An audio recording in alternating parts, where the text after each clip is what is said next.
ಅಜ್ಜಿ ಮಗು ಬಂದಿದೆ ಅಂತ ಹೇಳಿ ಮಗುಗೆ ಬೇಕಾಗಿರೋ ತಿಂಡಿ ಎಲ್ಲ ಮಾಡಿಕೊಟ್ಟು ಚೆನ್ನಾಗಿ ಪ್ರೀತಿಯಿಂದ ನೋಡ್ಕೋತಾ ಇರ್ತಾಳೆ. ಎಂದಿನಂತೆ ಆ ಮಗು ಆಟ ಆಡೋದಕ್ಕೆ ಅಂತ ಹೊರಗಡೆ ಹೋಗಿರುತ್ತೆ. ಹೊರಗಡೆ ಹೋದಾಗ ಏನೋ ಆಟದಲ್ಲಿ ಜಗಳ ಆಗಿ ಮಗು ಹತ್ಕೊಂಡು ದುಃಖದಿಂದ ಮನೆಗೆ ವಾಪಸ್ ಬರುತ್ತೆ. ಅಜ್ಜಿ ಜಗಲಿ ಮೇಲೆ ಕೂತಿರ್ತಾಳೆ. ಮಗು ಬಂದು ಅಳ್ತಾ ಅಳ್ತಾ ಅಜ್ಜಿ ತೊಡೆ ಮೇಲೆ ಕೂತ್ಕೊಂಡು ಅಜ್ಜಿಗೆ ಹೇಳಬೇಕು, ಏನೋ ದುಃಖ ಹೇಳ್ಕೋಬೇಕು ಅಂತ ಬಂದು ಕೂತ್ಕೊಂಡಿದೆ. ಅಜ್ಜಿ ತಲೆ ಸವರ್ತಾ ಮಗುನ ಏನಾಯ್ತು ಮಗು ಅಂತ ಕೇಳಿದ್ರೆ ಮಗು ಏನು ಹೇಳಬೇಕು ಅನ್ನೋದನ್ನು ಮರೆತು ಅಜ್ಜಿಯ ನಗು ಮುಖವನ್ನು ನೋಡ್ತಾ ಹಾಗೇ ಆಶ್ಚರ್ಯವಾಗಿ ಒಂದು ಪ್ರಶ್ನೆ ಕೇಳುತ್ತೆ.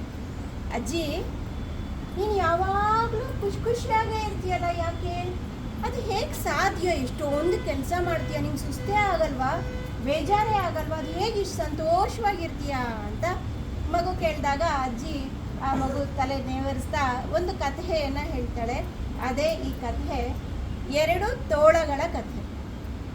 ಅಜ್ಜಿ ಆ ಮಗುಗೆ ಹೇಳ್ತಾಳೆ, ಮಗು, ನಮ್ಮೆಲ್ಲರ ಒಳಗಡೆ 2 ತೋಳಗಳು ಇರುತ್ತೆ. ಒಂದು ತೋಳ ಸಕಾರಾತ್ಮಕ ಮನಸ್ಸಿನ ತೋಳ, ಇನ್ನೊಂದು ನಕಾರಾತ್ಮಕವಾದಂತಹ ತೋಳ.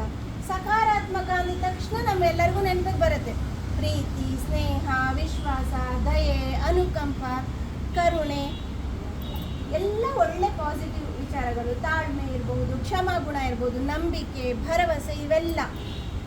ಇನ್ನೊಂದಿದೆಯಲ್ಲ, ಯಾವುದು? ನಕಾರಾತ್ಮಕ ತೋಳ. ನಕಾರಾತ್ಮಕ ತೋಳ ಅಂದಿದ ತಕ್ಷಣ ಅದು ಇಲ್ಲೆಲ್ಲ ಇದಕ್ಕೆ ವಿರುದ್ಧವಾದಂಥದ್ದು ದ್ವೇಷ, ಅಸೂಯೆ, ಸೇಡು, ಸಿಟ್ಟು, ಸಿಡುಕು, ಜಿಗುಪ್ಸೆ, ಆತಂಕ, ಭಯ, ಏನೇನು ನಕಾರಾತ್ಮಕ ವಿಚಾರ ಇದೆಯೋ ಅದೆಲ್ಲನೂ ಅಲ್ಲಿಗೆ ಹಾಕೋದು. ಈ 2 ತೋಳಗಳಿದೆಯಲ್ಲ ನಮ್ಮೊಳಗಡೆ, ಈ 2 ತೋಳಗಳ ನಡುವೆ ಅವಾಗವಾಗ ಯುದ್ಧ ನಡೀತಾ ಇರತ್ತೆ ಅಂತ ಅಜ್ಜಿ ಹೇಳಿದ ತಕ್ಷಣ ಮಗುಗೆ ಆ ಪದ ಯುದ್ಧ ಅನ್ನೋದನ್ನ ಕೇಳಿ ಒಂಥರ ಆಶ್ಚರ್ಯ ಮತ್ತೆ ಕುತೂಹಲ. ಮಗು ಕೇಳತ್ತೆ, ಅಜ್ಜಿ, ಹಾಗಾದ್ರೆ ಯಾವ ತೋಳ ಗೆಲ್ಲತ್ತೆ ಯುದ್ಧದಲ್ಲಿ ಅಂತ. ಆಗ ಅಜ್ಜಿ ಹೇಳ್ತಾಳೆ, ಯಾವ ತೋಳಕ್ಕೆ ನೀನು ಹೆಚ್ಚು ಆಹಾರವನ್ನು ಕೊಡ್ತೀಯೋ ಆ ತೋಳ ಬಲಿಷ್ಠ ಆಗತ್ತೆ, ಅದೇ ತೋಳ ಗೆಲ್ಲತ್ತೆ ಅಂತ. ಇದರ ವೈಜ್ಞಾನಿಕ ವಿವರಣೆನ ಸುಧಾ ಮೇಡಮ್.